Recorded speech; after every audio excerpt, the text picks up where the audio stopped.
पड़ रही हैं। वीडियो कॉन्फ्रेंसिंग के जरिए सब डिस्ट्रिक्ट क्राइसिस मैनेजमेंट ग्रुप से बातचीत भी करनी पड़ रही है। एक दौर था जब कोरोना लगभग पूरी तरह से समाप्ति की ओर था और जनता ने भी ये समझ लिया और मान लिया कि अब डरने की क्या ज़रूरत है। और विशेषकर प्रधानमंत्री जी के नेतृत्व में जो काम हुआ, वैक्सीन भी आ गई तो लोग और निश्चिंत हो गए। लापरवाही भी हुई, भीड़ भी इकट्ठी हुई, उत्सव त्योहार शादी विवाह सब प्रारंभ हो गए और इसलिए एक बार कोरोना की लहर फिर से आ गई। विशेषकर हमारे पड़ोसी राज्यों में, महाराष्ट्र में, छत्तीसगढ़ में संक्रमितों की संख्या बहुत बड़ी है और उसका स्वाभाविक रूप से असर मध्य प्रदेश पर भी पड़ना स्वाभाविक था। और इसलिए कोरोना की दूसरी पीक आई है, पीक कहिए, लहर कहिए, जिसमें तेजी से हमारे सक्रिय प्रकरण बढ़ रहे हैं। और पिछले समय जो पीक आई थी उसको बहुत पहले हम पीछे छोड़ चुके हैं, लेकिन हम चिंतित तो हैं, निराश नहीं है, हताश नहीं है। हम 3 तरह की रणनीति हमने बनाई है। एक, मुझे खुशी है कि जनता खुद अवेयर हो रही है मध्य प्रदेश की और अब लोगों ने गंभीरता को समझा है और समझ के ये तय किया है कि हम ज़्यादा भीड़ इकट्ठी नहीं करेंगे। जिन शहरों में ज़्यादा संक्रमण है वहाँ जनप्रतिनिधियों ने तय किया जनता के साथ मिलके कि हम कोरोना कर्फ्यू का एक कॉन्सेप्ट लेके वो आए हैं कि जिसमें सब कुछ बंद नहीं रहेगा लेकिन भीड़ इकट्ठी ना हो, कई चीज़ों को छूट रहेगी। इसलिए स्वस्फूर्त, क्योंकि आत्मानुशासन से ही, जनता की सक्रियता से, जनता की सजगता से ही हम संक्रमण को बढ़ने से रोक सकते हैं। इसलिए कोरोना कर्फ्यू कुछ जगह लोगों ने तय किया है, क्राइसिस मैनेजमेंट ग्रुप ने अपनी जनता के साथ मिलकर चर्चा करके, जिसमें कई चीज़ें खुली रहेगी, कल कारखाने खुले रहेंगे, मालवाहक वाहन आएंगे जाएंगे, दूध हो, सब्जी हो, किराना हो, आवश्यक सुविधाएं हो, वो ओपन रहेंगी, लेकिन भीड़ इकट्ठी करने वाली जो गतिविधियां हैं वो नहीं होंगी।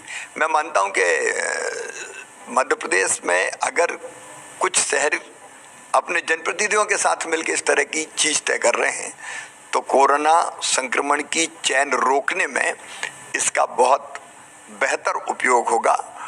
वैसे भी हम लोग जागरूकता अभियान चला रहे हैं, मास्क नहीं तो बात नहीं, मास्क नहीं तो सामान नहीं, और मास्क का मतलब एमपी का मतलब बना ही दिया, मास्क पहनो, तो वो भी चल रहा है। दूसरी तरफ हम ये कोशिश कर रहे हैं लगातार प्रयत्न करके कि संक्रमितों की बढ़ती हुई संख्या को देखते हुए हम अस्पताल में बिस्तरों की उपलब्धता लगातार बढ़ाते चले जाएं और वो करने में हम सफल भी हुए हैं। हम प्राइवेट सेक्टर में भी बिस्तरों की उपलब्धता बढ़ा रहे हैं, हम सरकारी क्षेत्र में भी बिस्तरों की उपलब्धता बढ़ा रहे हैं। कोविड केयर सेंटर हर जिले में खोलने के हमने निर्देश दे दिए हैं और वो ज़मीन पे आना शुरू भी हो गए हैं और इसलिए हम अस्पताल में बिस्तरों की संख्या में कोई कमी नहीं रहने देंगे। लगातार उस पर काम चल रहा है। अभी मैंने उन्हीं तैयारियों की बातचीत की। और एक और इसके साथ साथ 2 समस्याएं आई थी बड़ी। एक, जो ऑक्सीजन की उपलब्धता की, मैं पूरी तरह से आश्वस्त करता हूं, प्रधानमंत्री जी का पूरी तरह से गाइडेंस और सहयोग है और अलग अलग स्तर पे हमने बात की ऑक्सीजन की उपलब्धता के लिए। मध्य प्रदेश को जितनी आवश्यक है, जितनी आवश्यकता है, उससे ज़्यादा ऑक्सीजन आज हमारे पास है। पूरे मध्य प्रदेश में कहीं ऑक्सीजन की कोई कमी नहीं है। एक सवाल बस ये था सर कि जब हम बात करते हैं अलग अलग शहरों में, अब डिस्ट्रिक्ट क्राइसिस मैनेजमेंट ग्रुप अपना फैसला ले रहे हैं और 9-10 दिनों का कोरोना कर्फ्यू लग रहा है। सवाल बार बार ये लोगों के मन में उठ रहा है कि क्या पूरा मध्य प्रदेश कहीं एक लॉकडाउन 2.0 की तरफ तो नहीं बढ़ रहा? लॉकडाउन कदापि नहीं, लॉकडाउन कोई उपाय ही नहीं है। मध्य प्रदेश लॉकडाउन नहीं करेगा, अर्थव्यवस्था भी ना बैठे, काम धंधा भी चलता रहे, गरीब की रोजी रोटी भी चलती रहे, ये कोशिश हमारी रहेगी। जिन शहरों में ज़्यादा है संक्रमण, ये कोई मध्य प्रदेश भर का सवाल ही नहीं है, और लोगों ने तय किया कि हम कुछ गतिविधियां नहीं करेंगे।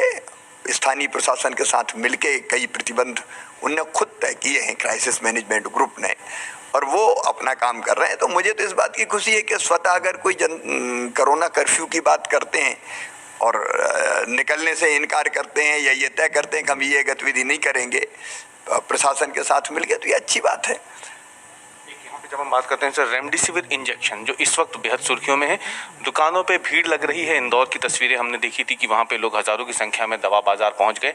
रेमडेसिविर इंजेक्शन की कालाबाजारी के कई सारे मामले वहाँ सामने आए।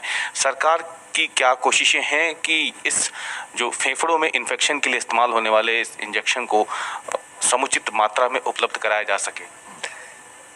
2-3 दिन में ये समस्या पैदा हुई थी कि रेमडेसिविर इंजेक्शन की कमी है और उसके कारण